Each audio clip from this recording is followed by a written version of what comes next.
नमस्कार दोस्तों, मेरा नाम है राजा अवस्थी और आज के हमारे इस वीडियो में आप सभी का बहुत बहुत स्वागत है। जैसा कि आपने इस टाइटल में पढ़ा कि सिनेमेटोग्राफी क्या है और उनके 5-6 जो मुख्य घटक हैं, मुख्य तत्व हैं, वो क्या हैं। आज हम इसी टॉपिक पे बात करेंगे और आपको आज बहुत सारी चीज़ें समझाने की कोशिश करेंगे। तो चलिए स्टार्ट करते हैं।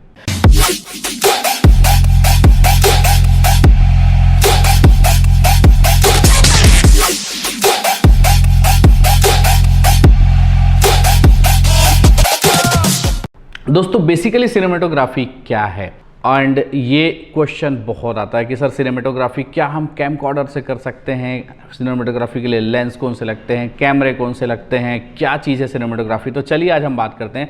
दोस्तों, अगर मैं एक सिंपल सरल शब्दों में बोलूँ तो अलग अलग जो शॉट्स होते हैं, अलग अलग जो एंगल्स होते हैं, अलग अलग जो व्यू होता है, उसका जो सम्मिश्रण होता है वो होता है सिनेमेटोग्राफी। इसको अगर मैं थोड़ा सा टेक्निकली बोलूँ तो कला और क्राफ्ट यानी आर्ट एंड क्राफ्ट का जो मिश्रण है वो है सिनेमेटोग्राफी। एंड इसे हम देखते हैं कहाँ? एक वीडियो में, एक टीवी में, एक स्क्रीन में। एंड जो चलचित्र होता है वो हमें अलग अलग एंगल्स, अलग अलग शॉट्स, अलग अलग स्टोरी के स्टाइल से जब दिखाई देता है तो उसे ही हम सिनेमेटोग्राफी कहते हैं। सिनेमेटोग्राफी करने के लिए कौन कौन से कैमरा इंपॉर्टेंट है, ये एक चीज़ आप हमेशा याद रखें, सिनेमेटोग्राफी में शॉट्स एंड एंगल का बहुत ज़्यादा इंपॉर्टेंट होता है। तो जो भी लोग ये समझते हैं कि सिनेमेटोग्राफी करने के लिए अलग अलग एंगल्स चाहिए, अलग अलग शॉट्स चाहिए, अलग अलग लेंसेज चाहिए, तो ये बिल्कुल सही बात है।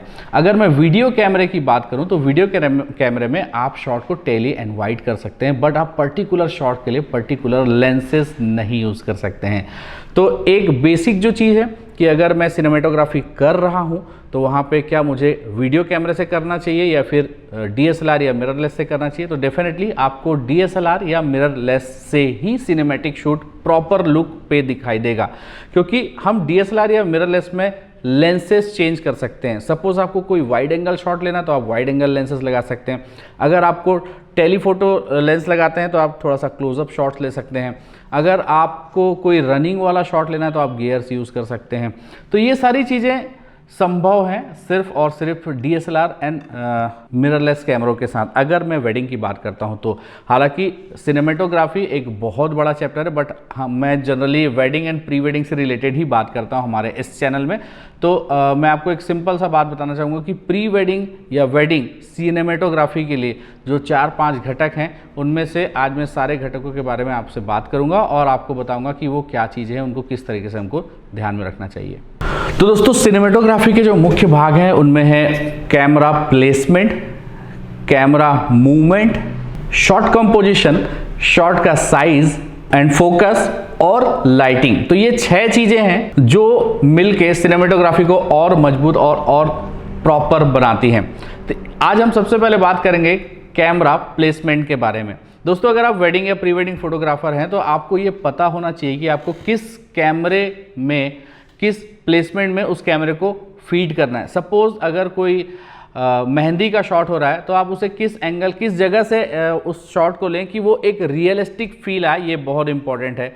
इसी तरीके से कैमरा मूवमेंट की अगर मैं बात करूं तो आपको कैमरा मूवमेंट कराना है। आप एक स्टिल किसी भी चीज़ को अगर आप सिर्फ कैमरे को इस तरीके से पकड़ के लेते हैं तो शायद वो मज़ा नहीं आएगा। अगर आपको उसके मूवमेंट्स पता है कि आपको फ्रंट टू बैक जाना है या साइड बाय साइड जाना है, तो आपको पता चलेगा कि आप कितने अच्छे से उस शॉट को और प्रॉपर तरीके से ले सकते हैं। तो ये सारी चीज़ें बहुत इंपॉर्टेंट है। तो इस तरीके से camera placement and camera movement बहुत ज़रूरी है।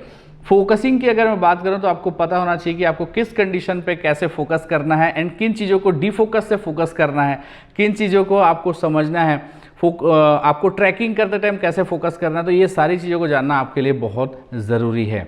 इसके अलावा अगर मैं शॉट कंपोजिशन की बात करूं तो शॉट को कंपोज करना, कि किस तरीके से आप शॉट लेंगे, कहाँ से आप उसे मैनेज करेंगे, इस शॉट में क्या क्या चीज़ होंगी, ये चीज़ आपको बहुत इंपॉर्टेंट है। उस शॉट को कंपोज करने के लिए आपको कौन से गियर्स लगने वाले हैं, स्लाइडर लगने वाला है, ट्राइपॉड लगने वाला है, ये चीज़ बहुत इंपॉर्टेंट है, इन चीज़ों को समझना।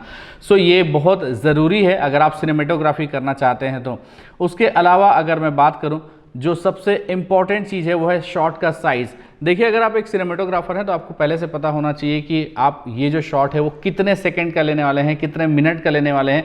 एटलीस्ट एक आइडिया होना चाहिए, एक आभास होना चाहिए कि भाई मुझे ये जो शॉट है ये इतने देर तक ही लेना है। अदरवाइज आप सिर्फ और सिर्फ मेमोरी कार्ड भरकर आपको कोई फ़ायदा नहीं मिलने वाला है। एंड इसके अलावा एक सबसे इम्पॉर्टेंट चीज़ जो है जिसके ऊपर मैं आ रहा हूँ, सिनेमेटोग्राफी का जो मेन टॉपिक है वो है लाइटिंग का। तो दोस्तों इस लाइटिंग के बारे में मैं बताने से पहले आपको एक चीज़ और बता दूं कि school.rajaawasthi.com में हमारा बेसिक टू प्रो सिनेमेटोग्राफी का एक कोर्स है जो कि सिर्फ और सिर्फ 1499 रुपये में अवेलेबल है। आप चाहें तो प्रॉपर वे पे उस कोर्स को बाय करके ये सारी चीज़ों को बहुत डिटेल से समझ सकते हैं। बहरहाल आप हमारे साथ यहाँ पे यूट्यूब में, तो चलिए हम बात करते हैं लाइटिंग के ऊपर। हम बात कर रहे थे दोस्तों, कोई भी चीज़ लाइटिंग से बहुत क्रिएटिव बनाई जा सकती है। चाहे आप ब्राइट शॉट ले रहे हों, चाहे आप ग्रूम शॉट ले रहे हों, चाहे आप मंडप में ले रहे हों, अगर आप थोड़ा सा लाइट के साथ क्रिएटिविटी करते हैं तो डेफिनेटली आपकी जो सिनेमेटोग्राफी है, आपका जो फिल्म है वो बहुत अच्छे से निकल करके आता है। तो सबसे इम्पॉर्टेंट चीज़ है, अगर आपको सिनेमेटोग्राफी करना है तो आपके पास जो कैमरे हैं, लेंसेज हैं, आपकी जितने भी टेक्निक्स हैं, उसके साथ साथ आपको लाइट का नॉलेज होना बहुत ज़रूरी है। तो आप लाइट के नॉलेज के ऊपर प्रॉपर ध्यान दें, आप सीखें, आप समझें किस तरीके से लाइटिंग की जाती है। और अगर आपको लगता है कि हम थोड़ा सा लाइट के बारे में डिटेल्स आपको बताएं तो डेफिनेटली आपको इसके लिए हमें कमेंट करके बताना पड़ेगा, हम ऐसे ही नहीं बताने वाले हैं। तो अगर आपको समझना है कि सिनेमैटिक लाइटिंग किस तरीके से की जाती है तो आप हमें कमेंट करके बताइएगा, हम कोशिश करेंगे कि आपको सिनेमैटिक लाइट अच्छे से समझा पाएँ। तो दोस्तों आज के इस वीडियो में इतना ही। इससे मैं जाने से पहले एक चीज़ और आपको बताना चाहूँगा कि अगर आपने हमारे इंस्टाग्राम को अभी तक फॉलो नहीं किया है तो school.rajaawasthi ये मेरे एक इंस्टाग्राम आईडी, इसके अलावा rajaawasthi007 ये मेरी एक इंस्टाग्राम आईडी है। आप इन दोनों आईडीज़ को फॉलो करें। यहाँ पे हम बहुत सारी चीज़ें, बहुत सारे हमारे जो अपडेट्स हैं, हमारे जो वर्कशॉप का डिटेल है, हमारे ऑफलाइन वर्कशॉप का डिटेल है, ऑनलाइन वर्कशॉप का डिटेल है, ये सारा चीज़ हम यहाँ पे देते रहते हैं। तो आज के इस वीडियो में इतना ही। एंड आज का ये वीडियो देखने के लिए आपका बहुत बहुत शुक्रिया। Thank you so much. Keep watching. Bye bye.